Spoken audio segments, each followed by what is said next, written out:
What I was saying is this, that studying about gender and sex, there is one very important figure which we need to mention here, and that is Judith Butler.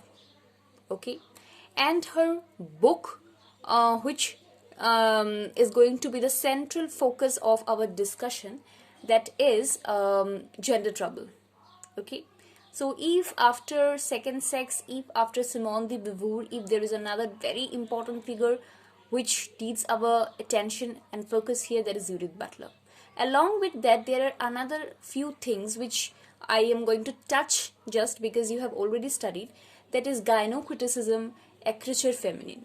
I'm just going to touch these concepts because these are also very instrumental for understanding the notions of gender and sex in the course of our feminist study. But we have to go back and we need to refer back to Simone de Beauvoir's notion of the second sex. So what basically Beauvoir had done in second sex, that she had generated a discussion in that very book, that gender is not something with which we are born. Gender is something with which we acquire while we grow up. Okay, and I show examples that how she has shown that as children, when we grow up, how we are modeled upon, modeled very differently. How females or how the girl child, they are modeled upon their mothers. They are supposed to look up to their mothers. They have to become like their mothers. And the boy child, the son, they have to grow up to become like their fathers. So they have to be courageous. They have to be strong, bold. And on the other hand, the girls are expected to be very shy, very timid, and all these features. Now, this is why Beauvoir has said that man always occupies the center, and this is something which I also talked about while talking phallogocentrism, that man occupies the center of the world. Okay, the man, and woman, she is at the periphery. So if man is the presence, then woman is the absence. She stands for the absence. Okay, and that is why in our society, the society is structured in such a way that it never gives the first preference to women. Each and every dimension and aspect of the society, for say the social dimension, the political dimension, the economic dimension, everything is designed in such a manner that man occupy the center. Man gets more privilege than women, and women must be dependent on men. Okay, and very interestingly, Beauvoir has shown that this is something which has been deliberately it has been constructed from the very beginning of the civilization. Okay, now the problem is when the civilization began. Okay, like for example, when we used to live in jungles, in forest, and we had the structure of the society used to be different. Even at that time, gender inequality was there, and it was fostered from that point of time, because then also it was men who used to go out for hunting and gathering and all these purposes, and the women, they used to stay back at home. I mean, not home, but at the caves, which is their home. So they used to stay back there, and they used to cook, and they used to rear the children. Okay, they used to look after the domestic setup of the house, and men used to come with whatever they have hunted or gathered, and then the food and then the meal is prepared, and this was the structure. It is the same structure which from the very beginning it has continued. Okay, Now let's talk a little bit practically about this issue.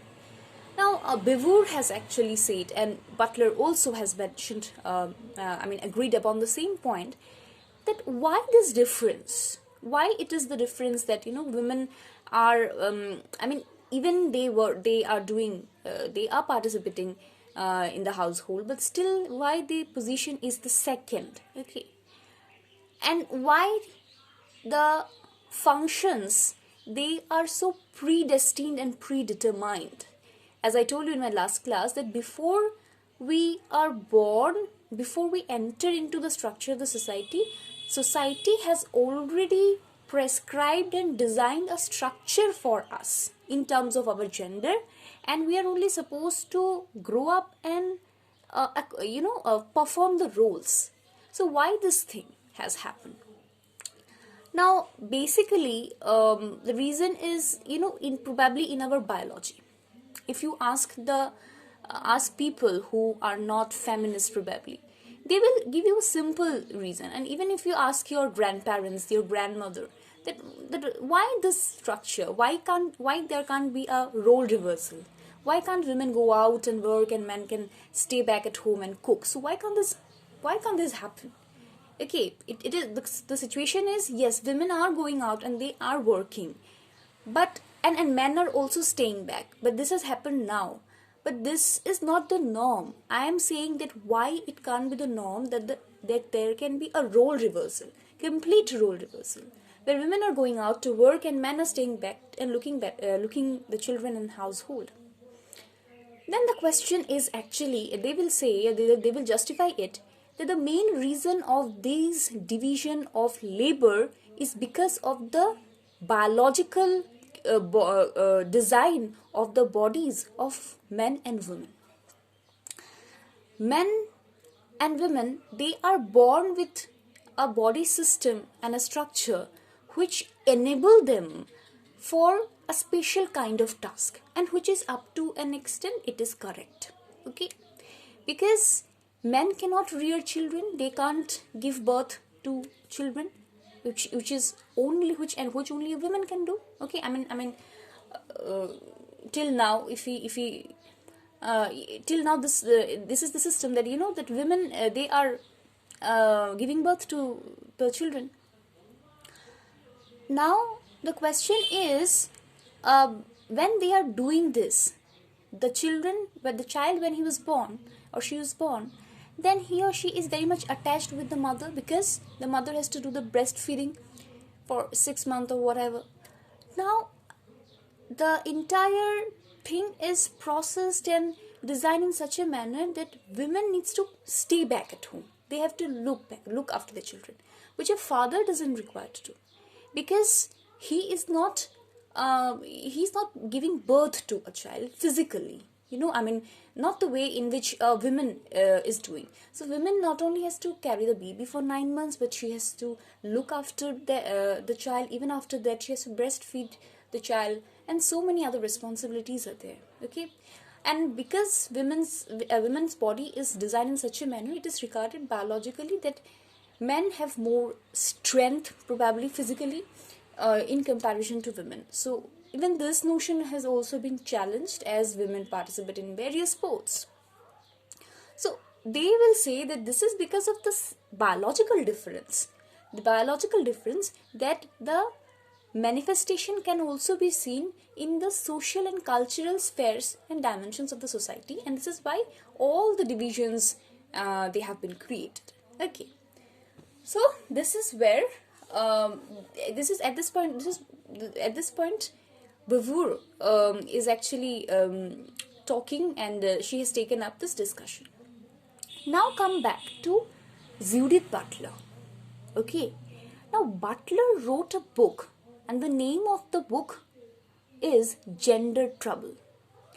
And from here, the entire notion, the entire thing about how we think and how we interpret gender begins to change. It completely changed with the coming of the post-structuralist turn. It had actually left a huge influence on say on feminism. Now, Butler questioned the very existence and the very construction of this notion called gender.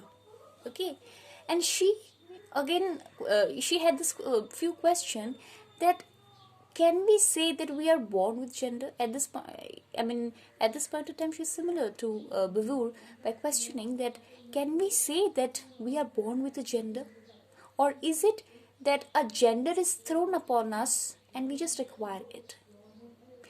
Okay, now this is a thing. But very interestingly, she asks that can there be two genders? Can there be only two genders? We know that there are two genders. When we study, then we actually can see that there are two genders, masculine and feminine. Okay, we read Hancock in our childhood. We have read men, women, master, mistress. So this we have read that there are two bifurcations and two categories of genders. But she questioned that can there be only two genders? Is it possible to encompass the traits and the essence of a person within these two categories? What if a person comes up with some features which does not allow him or her to be within one specific gender, and which actually forces that person to transcend the boundaries of gender? Okay, probably the concept of, and this is from where the concept of transgender comes in. Okay, we are slowly moving to the very advanced stage, but let's just come back. Now there are a few things she talks about. That what is the trouble with gender? The trouble with gender here we need to talk about two terms. One is gender, another one is sex. Now she says that gender is something which we do. We perform gender. Okay, and this is where the concept of performativity comes. Okay, you can just write down this very word, performativity. So she says that very interestingly, that we have to do gender. When we are born, we had no gender. Okay, but then we are taught some manners, some techniques through which we are supposed to conform to our prescribed genders. Okay, and now what where Beauvoir left the discussion and what the society is saying, that why we have made this division of gender? Because the biological reason. So from there comes the notion of sex. So she says that it is regarded that gender is actually nothing but a cultural manifestation of the difference in sex, and the difference in sex is a natural one. Okay, if try to understand it very clearly, that where the discussion is actually moving to. In Beauvoir's work, we have seen that gender is something which we initially thought is very natural. We thought that women should be, they are naturally, by nature they are soft, timid, modest, men are courageous. This is natural. If this doesn't happen, it is unnatural. If a man is not courageous, not manly, it is unnatural. Even today we think so. So this is how we understood that gender was natural. Butler said that gender is not natural, it is a cultural manifestation. Okay, it is a cultural manifestation of the sexual differences between a man and a woman, which is regarded as natural. Okay, that means a man and a woman, they are supposed to behave in a certain manner in the society, which is called gender. The reason behind this is actually the sexual factor, because they are born with some sexual differences. And within this sexual difference, one very important factor here is this, that a man is usually regarded to be sexually attracted to a woman, and vice versa. Women is also regarded to be sexually attracted to a man. It is because of these difference. It is because of this sharp difference in the sexual identities that is manifested in the cultural sphere in the form of gender. Okay, this is what now we have reached in our discussion. But very interestingly, Butler said that even this sexual difference, what difference? That a man has to be attracted towards a woman, and a woman needs to be attracted towards a man. This is also not a natural thing. Today, actually, we have, we can actually voice our desires for the same sex people. Earlier, this concept was not so prevalent. That is why she asked that there can there be two genders, and that is from where we came to the concept of transgender and other. So she said that our conception, our idea that there are two binary sex, and that man is attracted towards women and women needs to be attracted towards men. This is a conventional idea. This is not a natural thing. This is not truth. There can be some truths which is beyond it. Okay? That is why she says that it is not important that a person of one gender cannot feel sexually attracted to another person of the same sex. It may happen. Now, if that happens, then what will, there is a particular term which, if you write down, it will be helpful for you to understand. That is the heterosexual model. Gender difference and sexual difference can exist in the society just because it operates within this heterosexual model, heteronormative model. Okay, but the moment you talk about something homosexual, okay, the entire structure is dismantled. And this is when we realize that not only gender is unnatural, but even the sexual differences, which is regarded as the foundation of gender differences, is also unnatural. It is also unnatural. Okay, then she says, you're talking about body. Then even as we grow up, we mark our body, we design ourselves in such a way, in terms of behavior, in terms of our gestures, in terms of our dressing. We both try to create, both man and women try to create a difference in their body structures also, so that one can identify this is a woman and this is a man. Okay. Then the question is that, is it the sexual difference which affects the gender, or it is the gender differences which affects the sexual differences? As a person grows up, he is, forced to be within, we can't say forced, but through a hegemonic system, indirectly, he or she is forced to be within this heteronormative society or a heteronormative system, that he has to or she has to marry a person of the opposite sex. Okay, so why and what is the requirement of this heteronormative model? Why this heteronormative model is very important? Look, and this is where the politics works. Behind everything there is a politics. Now I'm just stopping here. Further, in the next video, I'll just discuss the politics that works behind this naturalization of the unnatural thing. Okay.